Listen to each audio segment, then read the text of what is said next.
بسم اللہ الرحمن الرحیم۔ السلام علیکم ورحمۃ اللہ وبرکاتہ۔ امید کرتی ہوں کہ تمام دیکھنے والے خیر و عافیت سے ہوں گے، اللہ تعالیٰ کی رحمتوں کے سائے میں ہوں گے۔ تو میرا عنوان احادیث نبی صلی اللہ علیہ وآلہ وسلم، موضوع چل رہا تھا بیماریوں کا بیان، جس کا حوالہ بخاری شریف کی کتاب۔ تو آج کی حدیث ہے کہ صحابی ابن عباس رضی اللہ تعالیٰ عنہ بیان کرتے ہیں کہ ایک مرتبہ نبی کریم صلی اللہ علیہ وآلہ وسلم جب مرض الوفات میں مبتلا تھے تو وفات سے چند روز قبل تمام صحابہ کرام آقا علیہ الصلوۃ والسلام کے گھر پہ ان کے پاس موجود تھے۔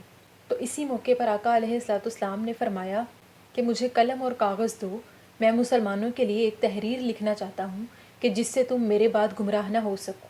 تو اس پر صحابی حضرت عمر بن خطاب نے کہا کہ آقا علیہ الصلوۃ والسلام اس وقت تکلیف کی حالت میں ہیں، ہمارے پاس قرآن تو موجود ہے نا، تو بے شک اللہ تعالیٰ کی کتاب ہمارے لیے کافی ہے۔ تو اس کی وجہ سے کچھ صحابہ کرام کہنے لگے کہ نہیں، آقا علیہ الصلوۃ والسلام کو قلم اور کاغذ دے دو تاکہ وہ ہماری رہنمائی کے لیے تحریر لکھ سکیں، تاکہ ہم ان کے بعد گمراہ نہ ہو سکیں۔ تو کچھ صحابہ کرام نے کہا کہ نہیں، حضرت عمر بن خطاب صحیح کہہ رہے ہیں۔ تو اسی مسئلے کو لے کر بحث بڑھ گئی۔ تو آقا علیہ الصلوۃ والسلام ان تمام کی بحث و مباحثہ سے تنگ آ کر کہنے لگے کہ یہاں سے چلے جاؤ۔ صحابی حدیث کے آخر میں بیان کرتے ہیں کہ اسی بات کا بے حد افسوس ہے کہ آقا علیہ الصلوۃ والسلام نے ان کی بحث کی وجہ سے وہ تحریر نہیں لکھی جو کہ آقا علیہ الصلوۃ والسلام مسلمانوں کی رہنمائی کے لیے لکھنا چاہتے تھے۔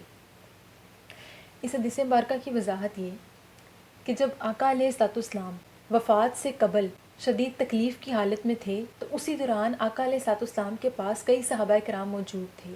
آقا علیہ الصلوۃ والسلام نے کہا کہ یہ اچھا موقع ہے، مجھے کاغذ اور قلم دے دو تاکہ میں مسلمانوں کی رہنمائی کے لیے کچھ نصیحتیں لکھ دوں۔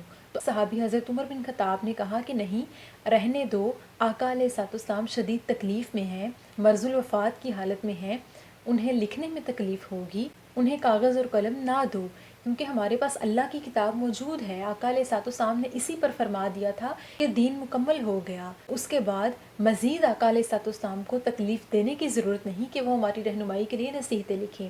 یعنی جو آقا علیہ الصلوۃ والسلام نے ہماری رہنمائی کے لیے اپنی سیرت طیبہ کو اور اللہ کی کتاب کو ہمارے سامنے تفصیلاً بیان کیا ہے وہ کافی ہے۔ تو کچھ صحابہ کرام نے کہا کہ نہیں، آقا علیہ الصلوۃ والسلام کو کاغذ اور قلم دے دو تاکہ وہ ہمارے لیے نصیحتیں اور رہنمائی کی باتیں لکھ سکیں۔ تو اس بحث کی وجہ سے کئی صحابہ کرام آپس میں بلند آواز سے جھگڑنے لگے۔ تو آقا علیہ الصلوۃ والسلام کے پاس اس وقت تکلیف کی حالت میں یہ سب دیکھنا مناسب نہ تھا۔ آقا علیہ الصلوۃ والسلام نے تکلیف کی شدت میں آ کے، آہوزاری کی حالت میں آ کے ان تمام سے کہا کہ تم لوگ یہاں سے چلے جاؤ۔ یہی وجہ تھی کہ تحریر نہیں لکھی گئی جو کہ آقا علیہ الصلوۃ والسلام لکھنا چاہتے تھے۔ اس حدیث مبارکہ کی خاص بات یہ ہے کہ اگر وہ تحریر فرض ہوتی، حکم الہی ہوتا، کوئی نیا اللہ تعالیٰ کی طرف سے حکم ہوتا اور فرض ہوتا، تو آقا علیہ الصلوۃ والسلام کسی سے بیان نہ کرتے اور لکھ ڈالتے اور تمام صحابہ کرام کو بتا دیتے کہ یہ چیز فرض ہے۔ لہٰذا وہ اپنے سے کچھ باتیں رہنمائی کے طور پہ، نصیحت کے طور پہ ہمارے لیے چھوڑ کر جانا چاہتے تھے تاکہ دین میں گمراہی نہ ہو سکے، لیکن اس سے کافی قبل آقا علیہ الصلوۃ والسلام دین کو مکمل کرنے والی بات کر چکے تھے۔ آخری خطبے میں آقا علیہ الصلوۃ والسلام نے یہ بات کر دی تھی کہ دین مکمل ہو چکا۔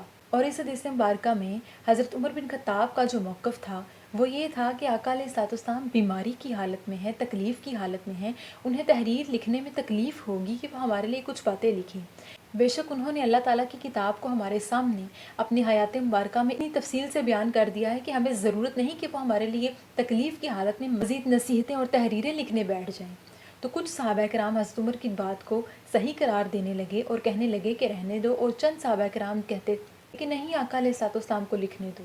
تو آقا علیہ الصلوۃ والسلام نے بحث سے تنگ آ کر کہا کہ یہاں سے چلے جاؤ۔ یعنی جب بھی ہم کسی مریض کے پاس موجود ہوں تو ہمیں شور و غل سے اور اگلے کو تنگ کرنے سے گریز کرنا چاہیے، چونکہ مریض تکلیف کی حالت میں ہوتا ہے، اور وہ تو پھر نبی تھے، اور بے شک نبی کریم صلی اللہ علیہ وآلہ وسلم کی آواز سے زیادہ بلند یا ان کے گھر کے قریب یا ان کے قریب یا ان کے روضہ اقدس کے قریب اپنی آوازوں کو بلند نہ کرنے کا حکم دیا گیا۔ جو ایمان والے ہیں انہیں چاہیے کہ اپنی آوازیں نیچی رکھیں، نبی کی آوازوں سے اپنی آوازوں کو بلند نہ کیا جائے، ان کے سامنے بحث و مباحثہ نہ کیا جائے، احترام اور ادب کی یہ انتہا ہونی چاہیے کہ کوئی بھی مسلمان اس بات کو ایمان کا حصہ سمجھتے ہوئے کہ ہمیں نبی کریم صلی اللہ علیہ وآلہ وسلم کے سامنے بحث و مباحثہ یا ان کے گھر کے سامنے یا ان کے روضہ اقدس کے سامنے یا اس وقت یہ بات کہی گئی تھی کہ جب آقا علیہ الصلوۃ والسلام حیات تھے، صحابہ کرام سے کہا گیا کہ ان کے سامنے بحث کرنا اور انہیں تکلیف پہنچانا ٹھیک نہیں، کیونکہ آقا علیہ الصلوۃ والسلام مرض کی حالت میں ہیں۔